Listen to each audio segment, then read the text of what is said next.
And a 21-0 run. Knicks will take game one with 40 points in the fourth quarter. Y'all put it in the front page, back page, middle page, wherever. Headliners, column 1 or 2, we will win game 2. Later. Shot clock winding down. Cunningham kick through the hands of Harris. They're going to run out of time.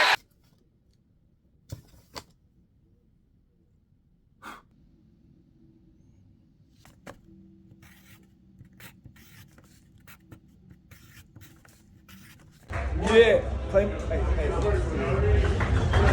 my song, but humbly.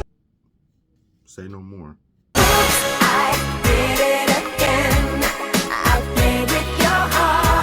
Brunson will fire, and that's it. Thank the maker, because if it was up to Tobias, we'd be coming back to Detroit down 0-2.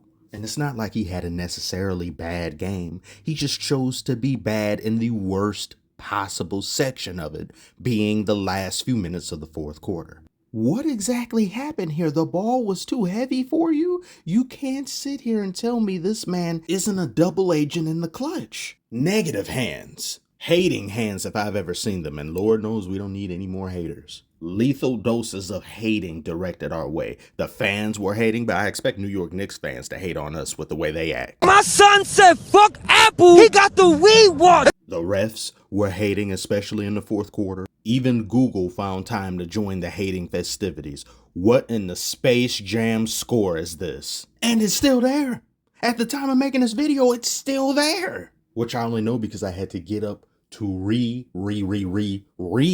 this because it kept getting blocked for who knows what reason and demonetized. I don't know why, or else this video would have been up 2 hours at the most after the game. So YouTube was hating. That's like 4 haters altogether. Even Time is hating because apparently we haven't won a playoff game since 2008. The Bush administration. Recession hoops. I thought we were done with losing streaks. I thought we left that in 2024. But no, even in glorious 2025, we still had a losing streak. But no more. And that's due in part largely to Cade the Conqueror. What couldn't he do this game? He had 20 points at half. He basically scored as much as he did in the first half of this game than he did the entire game of game 1. 52% shooting from the field. He was 1 of 4 from 3-point range. I don't like that. I'd like to see that cleaned up in these games going forward. And he had some good looks, but he also got 12 rebounds and he got 2 steals. He came out with aggression and conviction. Cade the aggressor. Did you just see that shot? Look who was on him. He had 2 defenders on him. Cade the contested. Which now brings me to Jalen Barbell. Used to be Brunson burner, but this man was flopping his gills off this game. And everyone knows my opinions on flopping. Everyone who does it should be transported to SeaWorld immediately. Just keep swimming, just keep swimming, just keep swimming, swimming, swimming. All of that to shoot 4 of 12 from long range. And he got 2 good looks at the end of the game that he could have made us pay for. Pistons even allowing him to get that free in a late game situation is unacceptable. But luckily for us, he didn't drain him. And I don't know what Cat was doing this game. He played 33 minutes and he took about 11 shots while Mikal Bridges took 18 and Brunson had 27. Why is the so-called best shooting big man of all time nowhere to be seen? Why aren't you taking more shots? Why aren't you making your presence known? He only took 2 shots from beyond the arc and missed both of them. OG Anunoby, he took 4 and missed all of them. And I'd say that's due in large part to the defensive adjustments Pistons made from game 1 to now in game 2, where they had a sore Thompson on Jalen Brunson. He did a very good job, in my opinion. He was being a supreme pest to the Knicks, and he didn't shoot the ball well. He was 2 of 7, but defense is a big part of his identity as a player, and he did a lot of things for the Pistons that don't show up on the stat sheet. Jalen Duren was 3 of 4. I'd like to see him way more aggressive, and Hardaway was 0 of 8. Putrid, but at least you aren't Kyle Kuzma. Stealing a game from this devious garden was very important. And if Cade continues to play the way he's been playing, he will earn himself a golden ticket to Mount Hate more in Knicks fandom. If you expected me to goof off more for this win, you need only wait for game 3, my child. I'm merely stocking up on glaze until then. Calculating route to basket. Calculating. My destination is on the left. Mode of delivery chosen. Last second buzzer beater on 3 defenders to net me Glaze from House of Highlights. Takes a peek, lets it fly. Got it! Kawhi! Ball arrived to its destination. Premium glaze acquired. I'm not human. Before I get to glazing an automaton, I need to talk about what Jamal Murray did to Norman Powell. When I saw the headline for this, picks up Norman Powell, I'm thinking he's guarding him, he's defending him. No, he quite literally picked that man up. A grown man, an adult. Why Jamal look like he did it just to see if he could do it? You turned a grown man into a suitcase just because? I haven't picked up a man in a minute. Let's do it right now. Reasonable crash out after being treated like a piece of furniture. Look at his face. He's flabbergasted after being dangled in midair, and that's only a common foul. The NBA can be so weird at times. Players just be doing things just to do it. No rhyme or reason or explanation. Just do it! As for this android, this never before seen mix of man and machine, 78% shooting from the field. Actually, wait a minute, hold on. That's 78.9. 79% shooting from the field on 19 attempts in a playoff game. When this man is healthy, when Kawhi is playing without any restraints to his health, he looks like one of the greatest players to ever touch a basketball. And he does it with the precision of a machine. He's looking like Toronto Raptors Kawhi Leonard.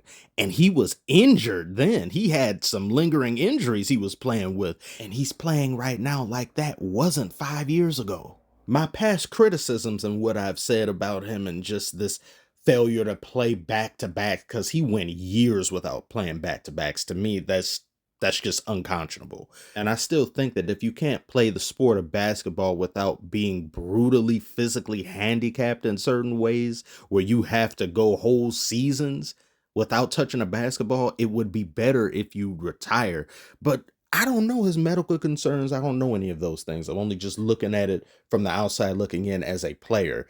And if he was on my team, I would be sorely pissed and angry at what could be and never having the services of this man. But despite all that, he played beautifully. He played phenomenally. This was a virtuoso against a Nuggets team with a graceful Glacier and Jokic, who achieved yet another triple-double, and nobody's talking about it. These two teams here are putting on the best series so far. I can't believe how close to the margins these games have been. I can't believe how back and forth it is. I haven't seen a dead heat like this in the NBA for a minute.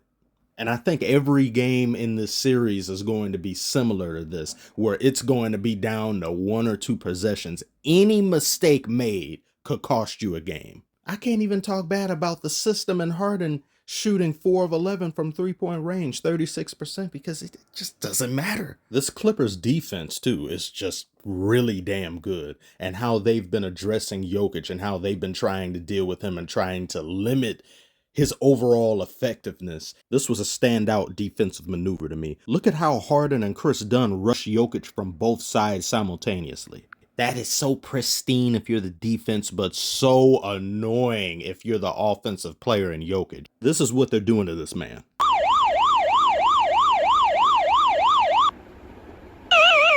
Seven turnovers he ended up with. Frustration is beginning to set in. And this is with better play from MPJ, who's no longer AFK. He ended up with 15 points. Aaron Gordon had 14. You could use more from him. He shot 38% from the field. You need better from him. Christian Braun had 2 of 7.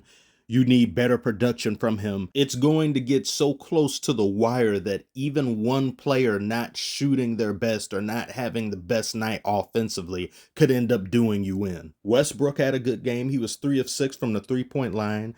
Jamal Murray had a good game, but he had 4 turnovers. And now add in Jokic's 7 turnovers. Now between the both of them, you have 11 turnovers. You can't have that. Nuggets had 20 turnovers to the Clippers 11. That has to get cleaned up in a series like this. And I can't wait to see what lies in store heading back to LA for Game 3. Tell me what you all thought about these games and how do you think these series will play out. Feel free to share your thoughts in the comment section below if you're interested. Thank you all, as always, for watching. I hope I didn't keep anyone staying up too late refreshing waiting for this video. If a video isn't uploaded within 2 to 3 hours of a game's end, just assume YouTube is the one that's responsible for it. 8 times out of 10, most of the time, that's the issue. And why does Anthony Mackie and Kawhi Leonard have this same expression? The I know something about you. I know something no one else knows about you. But don't worry, it's okay. I'll keep it to myself.